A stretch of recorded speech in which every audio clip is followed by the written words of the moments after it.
세상을 기쁨과 평안으로 사는 것이 정상입니까? 아니면 어려움과 슬픔으로 사는 것이 정상입니까? 한번 대답해 보시죠. 그게 정상입니까? 예, 장로님 아주 잘 말씀해 주셨습니다. 근데 답이 좀 틀렸습니다. 참고로 말씀드리면 인생은 기쁨과 평안이 있는 시간보다도 어려움과 슬픔을 만날 때가 더욱 많고 기쁨의 평안의 날이 아주 적습니다. 그러므로 사실상 우리 세상을 되돌아보거나 앞을 내다보면 어려움이 때로는 괴로움이 나의 앞에 기다리고 있다라는 것이 아마 정상적인 표현이라고 그렇게 생각이 됩니다. 그래서 기쁨과 평강이 나에게 다가오면 보너스입니다. 그렇게 좋을 수가 없어요. 세상은 이렇게 어려운데 나한테 이런 일이 다가왔다고. 그런 마음이 바로 우리가 살고 있는 현실, 분명한 내 살고 있는 삶의 모습입니다. 저는 즐겨 부르는 찬양을 여러분들이 아마 잘 아시겠지만 왜 나만 겪는 고난이냐고 하는 이 찬양을 너무 많이 불렀습니다.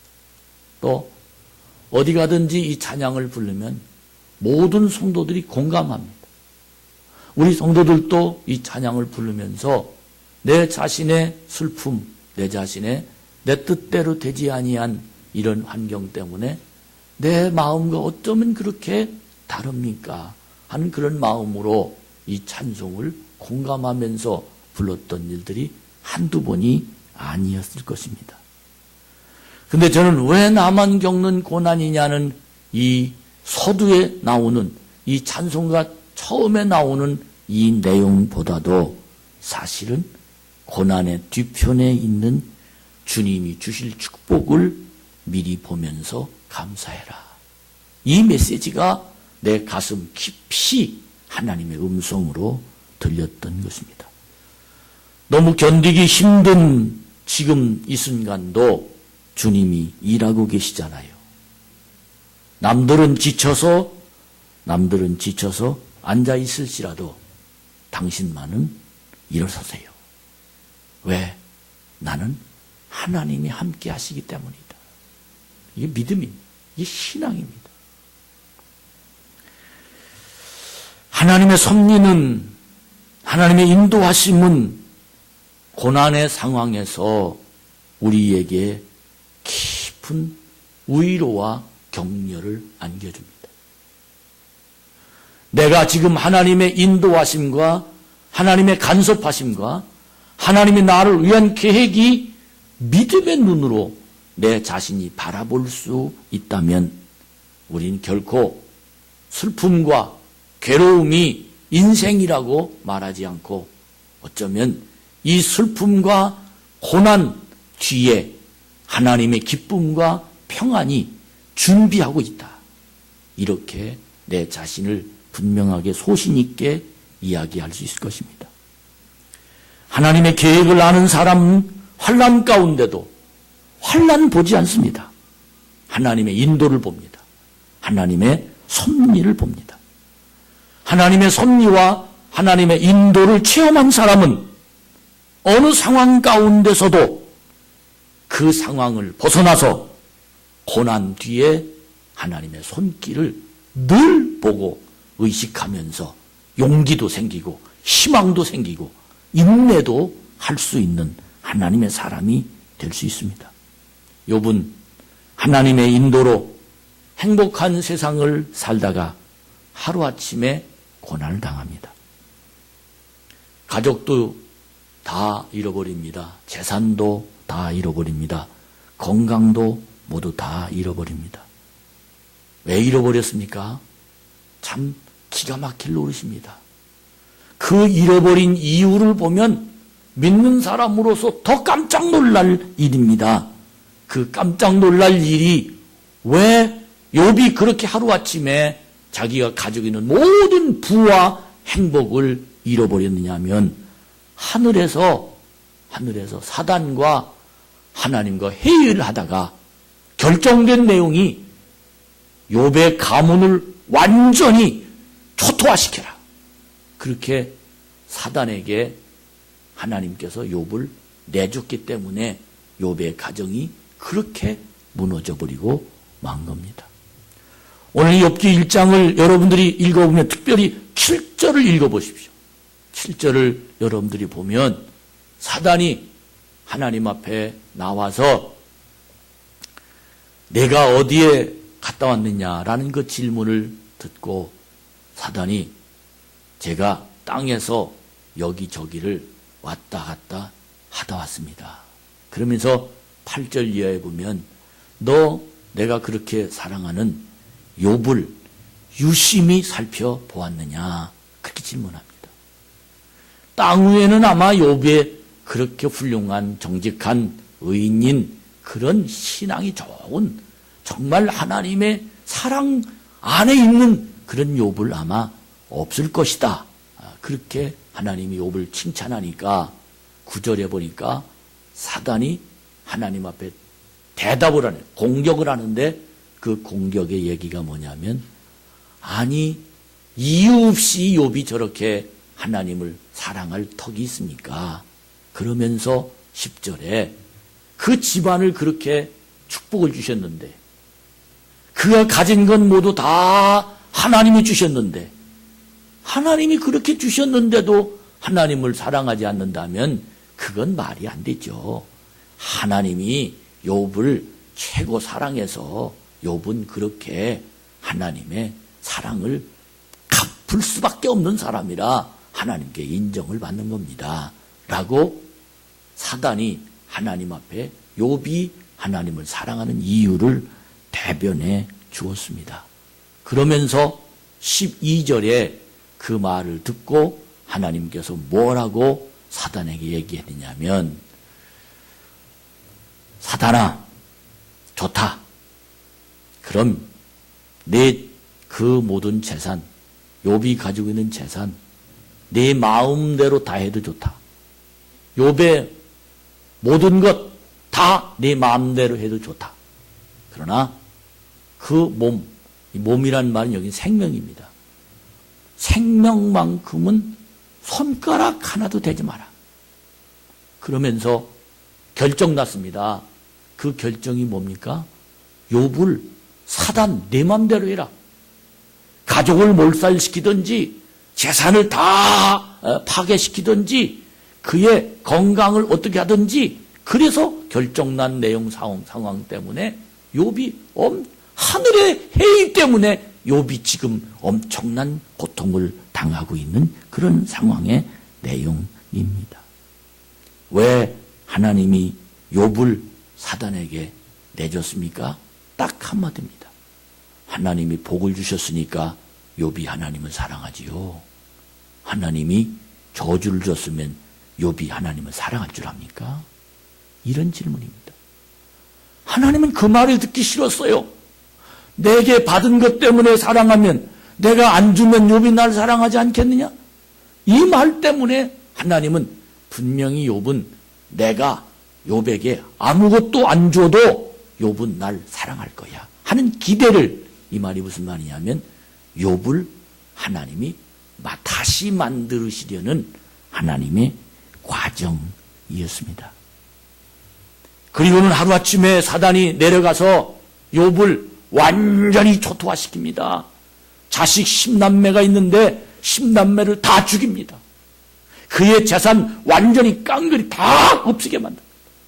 그의 건강 하루아침에 악창이 생겨가지고 기화장을 그의 몸으로 득득 긁으면서 이 고름이 나기 시작하는데 견딜 수가 제 가운데 앉아서 너무너무 힘든 인생을 욥이 살고 있었습니다. 그 모습을 보는 하나님의 마음은 어땠을까요? 하나님은 참견은 하지 못하겠고 욥아 이기기만 해라. 넘어가기만 해라. 욥아, 너 이거 참아야 된다. 너 이겨야 된다. 너 이겨야 된다. 근데 반대로 사단은 너도 사람인데 별 수 있냐? 이래도 내가 하나님 사랑하겠냐? 이래도 내가 하나님 앞에 나가겠냐? 이래도 내가 하나님께 영광을 돌리겠냐? 이러면서 욥을 놓고 하나님의 마음과 사단의 마음이 정반대로 얼마나 치열하게 욥을 놓고 욥의 행동을 놓고 욥의 결과를 보면서 얼마나 많은 일들이 그리고 독한 일들이 벌어지는지 알 수 없었습니다. 욥 때만 그런 게 아니라 예수님 때도 그랬습니다. 예수님이 금식 후 성령에 이끌리어서 사단에게 시험을 받으실 때 하나님이 네가 통과해야 너는 내 대신 세상에서 일할 수 있다. 인간의 본능을 건드렸습니다. 먹는 거, 다른 사람보다 높아지는 거, 세상을 지배하고 싶은 마음, 이걸 놓고 사단과 하나님이 또 줄다리기를 한 겁니다. 네가 하나님의 아들로 살려면 너는 이것을 버려야 하나님은 그뿐인 줄 아십니까? 예수님이 네가 백성들을 구원하려면 네가 죽어야 될 텐데 옆구리에 창을 찌르면서 양손에 못을 받고 손이 찢어지면서 가시면류관을 쓰시면서 예수님이 마지막으로 십자가에 목숨을 잃으면서 엘리 엘리 라마 사박다니, 이 말은 나의 하나님이여 나의 하나님이여 어찌하여 나를 버리십니까? 이런 애절한 기도를 들으시면서까지라도 하나님은 그 소리를 들은 척도 하지 아니하시고 하나님은 그에게 내가 죽기만 하면, 내가 매달리기만 하면 네 많은 세상 사람들이 구원받는다. 그러나 분명한 건 부활이 있다. 이것을 하나님은 준비하셨습니다. 3일 후 부활을 준비하신 것이 사람들에게 공개했지만 믿지 않았고, 그러나 예수님은 믿었습니다. 이것이 바로 하나님이 예수님을 바라보게 하시는 방법이요 색깔입니다. 고난 뒤에 사랑하는 우리 성도 여러분, 반드시 하나님의 작전이 계십니다. 성도 여러분, 나의 고난을 보시면서 아마 하나님께서도 우리를 보시면서 마음 졸이시면서 그렇게 바라보고 계실 것입니다. 너 이번만 넘어가라. 너 여기까지만 참아라. 너 여기까지 십자가 져라. 네가 보는 거하고 내가 계획하는 건 다르다.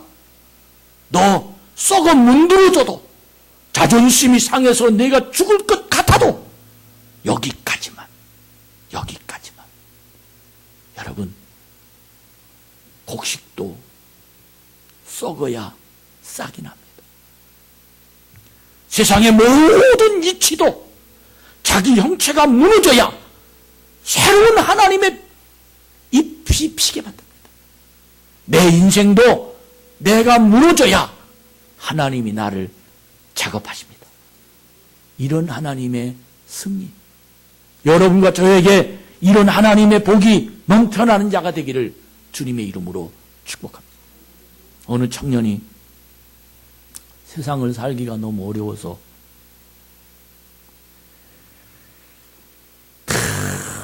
고심하고 밖에 출입도 못하고 머리 싸매고 누워있으면서 세상을 원망하고 있는 거예요.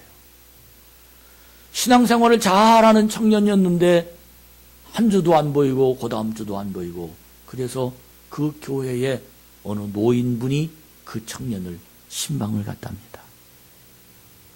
신방을 가서 그 청년에게 그림 한 점을 선물로 가지고 갔는데 그 그림을 보게 만들면서, 야, 이 청년아,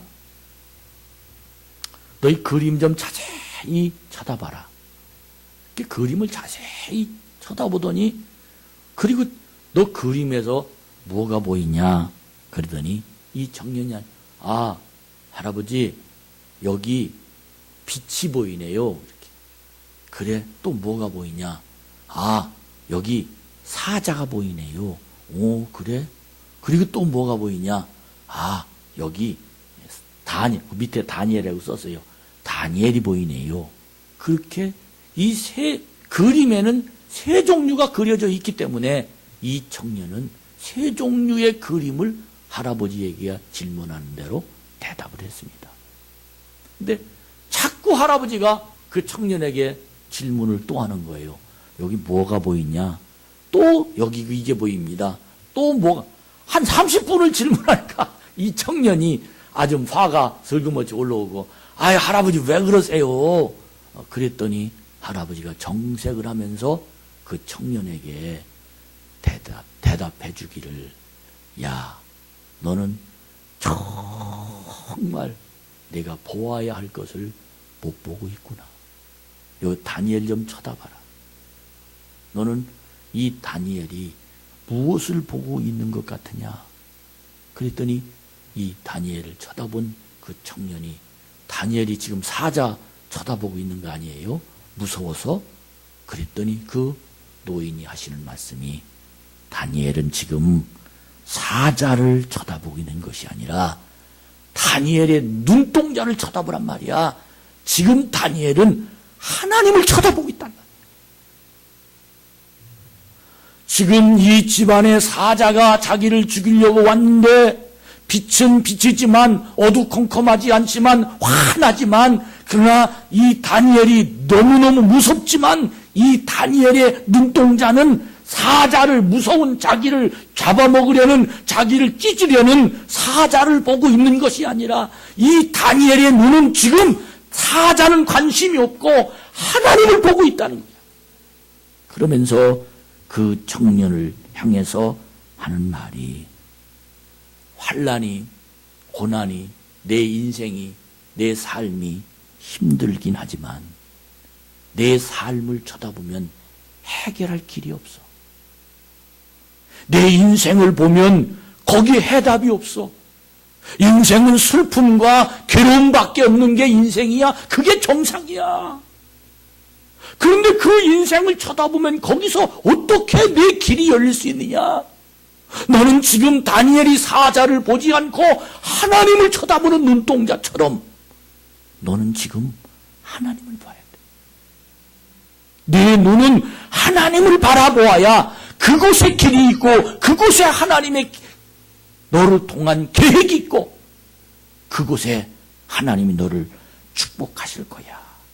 그렇게 환난을 보지 말고 환난이 주는 의미와 그 의미를 통한 하나님의 약속을 바라보는 신앙의 마음을 소유하라고, 그러면서 그 노인 할아버지가 그 청년을 위해서 기도해주고 왔답니다. 오늘 욥기 7장에 있는 이 말씀의 내용도 이 내용과 비슷한 내용입니다.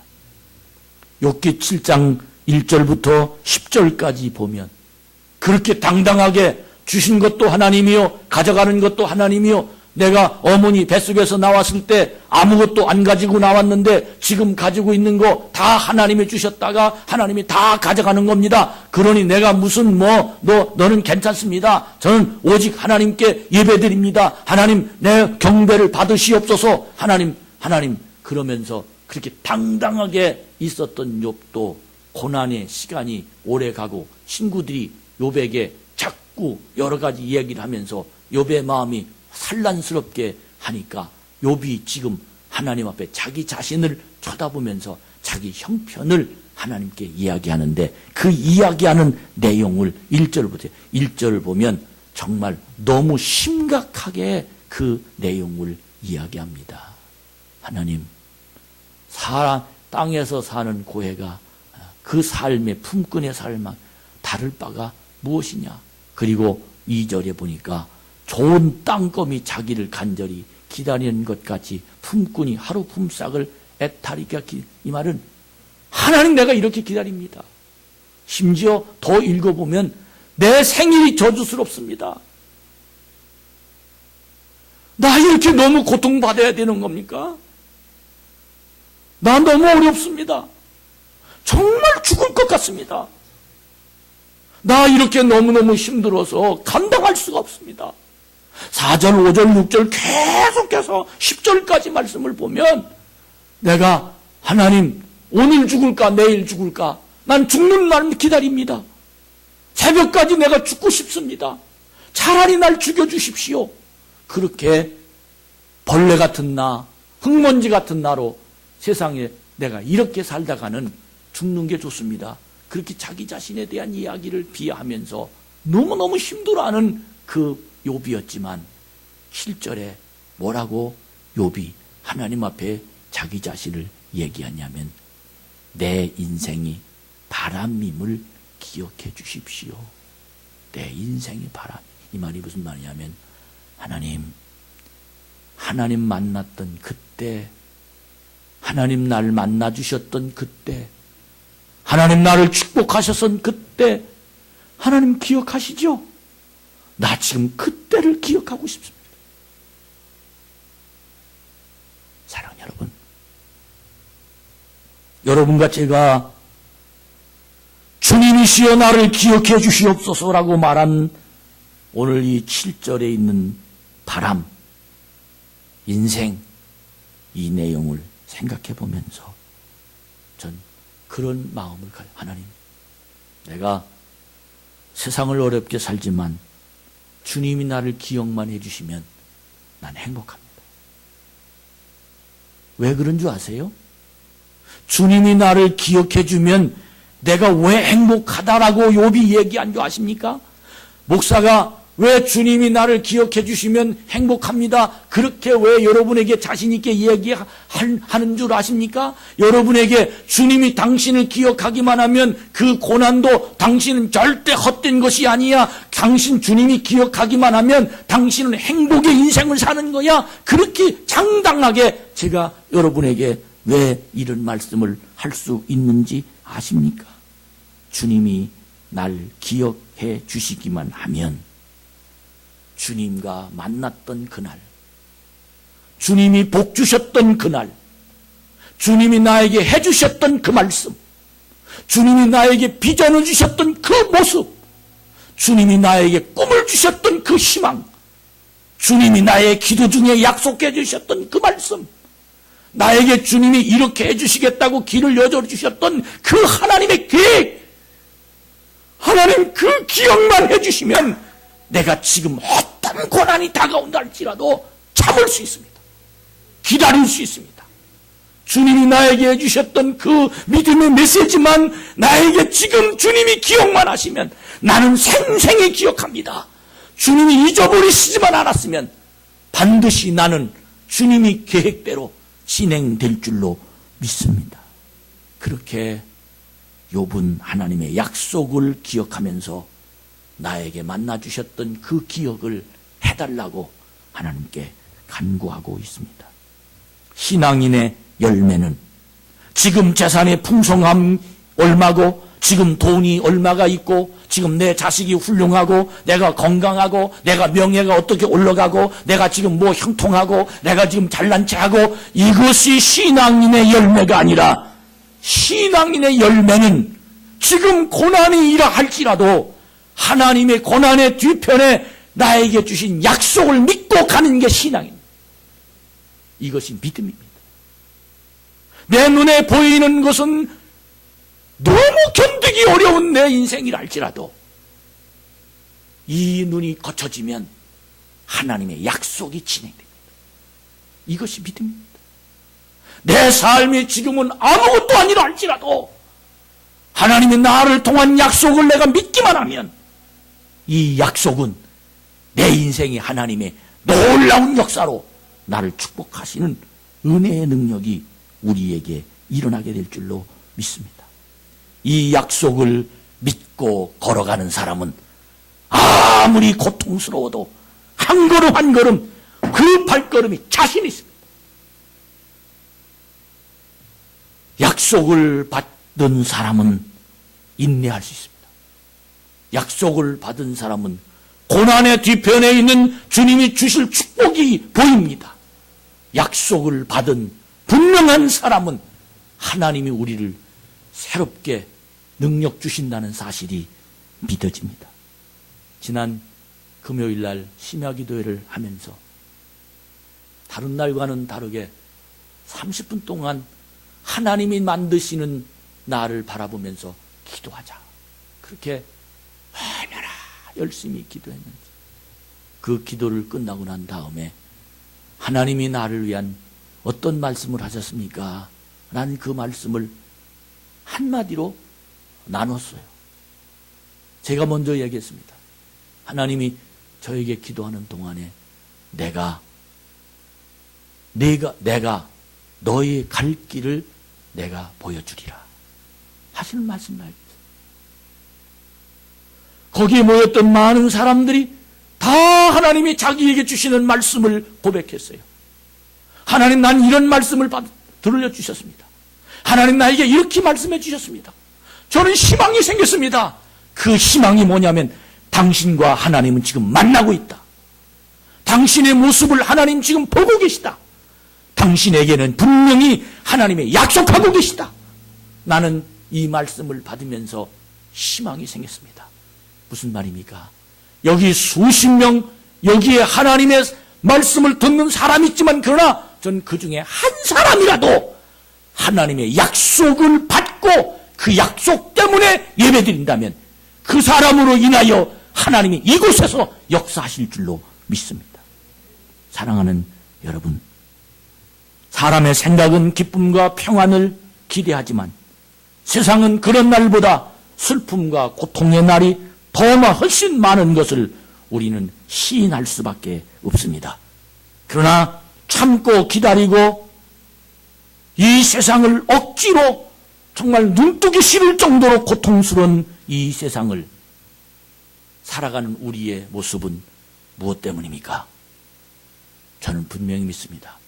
하나님이 저에게 약속하셨습니다. 하나님이 저에게 만나주셨습니다. 하나님의 계획이 지금도 진행되고 있습니다. 저는 분명히 믿습니다. 하나님의 내일을 위한 약속이 우리들에게 분명하게 전달하고 있습니다.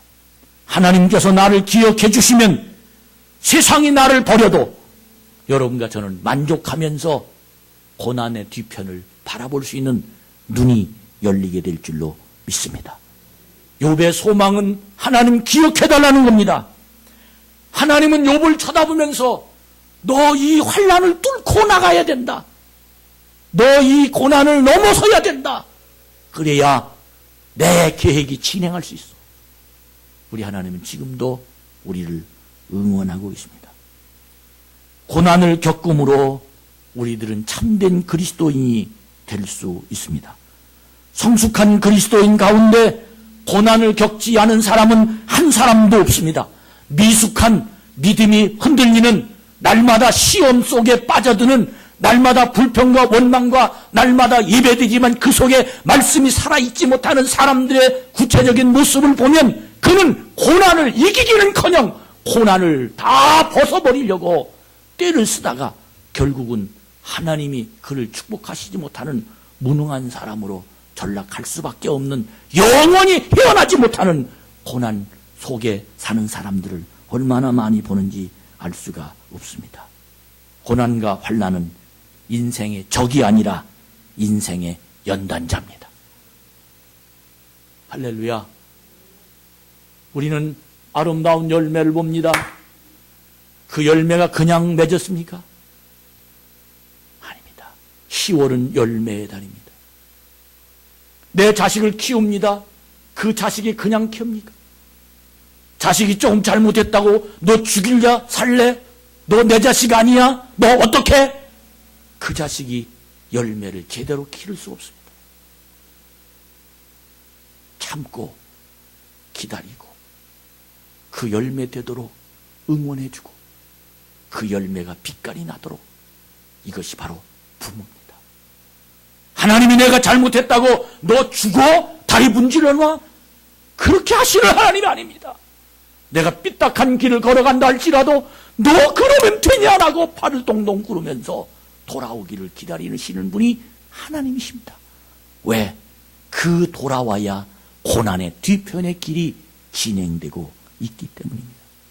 토마스 왓슨은 하나님이 사람들을 엎드리게 하실 때 비로소 그들은 하나님을 쳐다본다라고 말합니다. 이 말은 사람이 고난 때문에 엎드려지지 아니하면 그는 하나님을 안 보고 자기를 본다는 겁니다. 사람이 고난 속에 하나님이 보여지게 될 수밖에 없다는 겁니다. 여러분이요, 오늘 이 시간 여러분과 제가 이 고난이 여러분에게 임하기를 주의 이름으로 축복합니다. 근데 어떻게 고난을 하나님의 말씀으로 들으면서 고난 뒤에 있는 하나님의 계획이 보여질 수 있습니까? 듣고 이해한다고 그거 할 수 있습니까? 아닙니다. 다 잃어버립니다. 나 할 거야 결심한다고 됩니까? 안 됩니다. 저는 두 번째 단계를 말씀을 준비하면서 어느 책을 읽으면서 머릿속에 퍼뜩 하나님의 착상을 주셨는데 그 착상이 뭐냐면 내 심령을 디자인해라 하는 말씀이었습니다. 디자인이란 말. 난 디자인이란 말을 들으면서 우리 한소리를 생각했어요. 서한소리가 디자인 왕이에요. 국제대회에서 금상을 몇 번 받았고 또 한국 국내에서도 상을 전국에서 몇 등 아주 굉장히 훌륭한 아이입니다. 근데 헤어 디자인, 패션 디자인, 무슨 디자인 그런 상을 많이 받았어요. 난 그래서 한번 사실은 어떻게 그런 디자인이 내 속에 나왔냐 하는 그런 얘기를 묻고 싶었어요. 근데 디자인하는 사람들은 그 속에 착상이 있습니다. 이 내용을 여러분 이 디자인 예쁘지 않습니까? 오늘 강단에 꼭 이 디자인 그냥 하는 거 아닙니다. 어떻게 할까? 이 머릿속에 구상이 있습니다. 다른 사람과는 다릅니다. 21세기는 디자인 경쟁의 시대입니다. 똑같은 천을 가지고도 어떻게 옷을 만들까? 그 디자인에 성공한 사람은 성공합니다. 똑같은 재료를 가지고 어떻게 뭘 만들까? 디자인에 성공한 사람은 성공하면서 합니다. 똑같은 신앙을 가졌는데 하나님이 주시는 말씀을 어떻게 디자인할까? 디자인에 성공한 사람은 어떤 고난이 다가와도 그 고난을 참고 그 고난을 받을 수 있습니다. 여러분, 내 마음이 하나님 말씀을 받고 디자인하시기 바랍니다. 디자인해. 내 자신을 어떻게 디자인할까? 생각난 대로 뱉고 자기가 하고 싶은 대로 하고 안 하면 안 해. 화가 나면 안 하고 먹기 싫으면 안 먹고 이건 디자인이 안 된 사람입니다. 이건 굴러다니는 사람입니다. 적어도 내 세상을 살면서 내 자신이 어떻게 디자인되느냐는 거예요. 슬플 때 기쁜 디자인을 할 수 있는 사람이 경쟁에 성공하는 겁니다. 고난스러울 때 행복을 디자인하는 사람이 그 사람이 세상을 성공하는 사람입니다. 사랑하는 여러분, 믿음이 없는 것 같지만 하나님 말씀으로 그 삶 속에 믿음으로 말씀으로 디자인할 때 그는 믿음을 담아놓을 수 있는 그릇을 만들 수 있습니다. 우리 모두 이런 디자인이 여러분에게 만들어지는 자가 되기를 주의 이름으로 축복합니다. 세상은 디자인 싸움입니다. 영적도 디자인 싸움입니다. 저는 잠언 15장을 읽어봤어요. 참 놀라운 말씀이 기록됐습니다. 유순한 대답은 진론을 가라앉히지만 과격한 말은 분노를 일으킨다. 마음을 디자인하는 얘기입니다. 2절을 보세요. 3절을 보세요. 지혜로운 사람의 혀는 지식을 바르게 사용하지만 어리석은 사람의 입은 어리석음을 쏟아낸다. 3절을 여호와의 눈은 어디든지 있어 악인과 선인을 지켜보신다. 4절을 보세요. 따뜻한 말은 생명나무와 같지만 가시도 친 말은 영혼을 상하게 한다. 5절을 보십시오. 어리석은 사람은 아비의 훈계를 무시하지만 현명한 사람은 꾸지람을 받아들인다. 6절을 보세요. 의인의 집에는 재물이 많이 쌓이지만 악인의 소독은 고통을 가져온다. 7절을 보십시오. 지혜로운 사람의 입술은 지식을 퍼뜨리지만 어리석은 사람의 마음은 그렇지 않다. 이게 다 디자인된 얘기입니다. 다 마음에 디자인된 말씀이 잠언 15장에 정확하게 세상을 살아가는 하나님의 지혜를 여러분 꼭 잠언 15장을 읽으시기 바랍니다. 얼마나 그 마음에 디자인되어 있는지. 부부간에도 디자인된 부부간은 행복할 수 있는. 왜? 이쪽에서 쿡 찌르면 저쪽에서 여러분 고무풍선을 딱 가운데 딱 찌면 이쪽으로 나옵니다. 저쪽 찌면 이쪽으로 나옵니다. 반드시 그 고무풍선은 공기가 쏠리는 대로 갑니다. 없어지지 않습니다. 우리의 인생도 마찬가지입니다. 오늘 저는 10월의 열매, 하나님 신앙의 열매, 아버지요, 아버지요, 아버지요, 디자인하게 하시옵소서. 말씀으로 디자인하는 하나님의 사람이 되어지기를 원합니다. 결론 말씀드립니다. 시간이 많이 갔어요. 나머지는 오후 예배. 저는 디자인의 행복의 디자인이란 제목으로 사실은 사도행전 3장을 말씀하고 있지만 오후 예배 때 어떻게 하면 행복한 디자인을 내 마음으로 만들어 갈 수 있을까? 구체적인 이야기를 하려고 생각이 됩니다. 들을 분은 기다리시고 안 들을 분은 가십시오. 여기까지만 들어도 복입니다. 저는 그러나 오늘 이 말씀을 결론을 생각하면서 어떤 얘기를 하고 있냐면 인간은 하나님이 이 속에 장기를 만들었어요. 이 가슴을 열면 간이 있고 폐가 있고 우위가 있고 다 들었습니다. 이걸 보고 장기라고 말합니다. 고장나면 병들은 겁니다. 근데 여러분, 어떤 분은 이야기하기를 그 장기 속에 마음도 하나님 만들으셨어요. 그러면서 포함하기를 마음도 장기다. 너희들이 보지 못하지만 마음이 장기야. 간처럼 보여지는 거야. 이것을 보지, 마음을 보지 못하는 사람은 그 사람은 디자인할 수가 없다는 거예요. 이 마음을 장기처럼, 간처럼, 폐처럼, 우리처럼 이 마음을 볼 수 있는 사람은 마음의 건강을 위해서 뭘 할 수 있다는 거예요.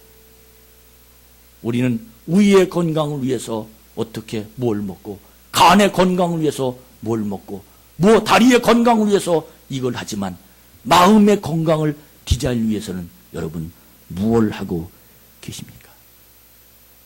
가인이라는 사람, 하나님 사랑하는 사람이었어요. 자기 재물을 안 받는다고 마음의 디자인이, 마음이 있는 줄 몰랐습니다. 가인이. 생각나는 대로 화를 펼쳤는데 어떤 화를 펼친지 아십니까? 자기 동생을 돌로 쳐 죽였습니다. 마음의 디자인이 안 되니까 머릿속에 화나는 대로 그냥 던지고 만 겁니다. 그래서 에덴의 동쪽으로 도망가 버리고 만. 여러분, 저는 정말 우리 이 10월에 보이지 않는 이 마음, 보이는 마음으로 믿음의 눈이 떠져서 여러분을 디자인하길 바랍니다. 슬픔을 행복으로 바꾸는 디자이너가 되어야 됩니다. 괴로움을 기쁨으로 바꾸는 디자이너가 될 수 있어야 됩니다. 인생의 실망을 성공으로 바꾸는 디자이너가 이 말씀을 통해서 여러분이 할 수 있습니다. 이 디자인을 바꾸는 오후 예배가 되기를 축복합니다. 하나님을 사랑하십니다. 우리에게 새 힘이 넘칩니다. 하나님 영광 돌리는 믿음으로 오늘 찬양하며 기도할 때 하나님 말씀이 여러분, 이 디자인을 오후 예배 잠깐 말씀드리면 습관이라는 얘기를 가지고 여러분에게 말씀을 접할 겁니다. 습관. 이 습관은 어디서부터 이루어지는가를 말씀을 드리면서 이제부터 우리들이 10월을 정말 성공적으로 살아가는 복된 자가 되기를 주님의 이름으로 축복합니다. 찬양하고 기도합니다.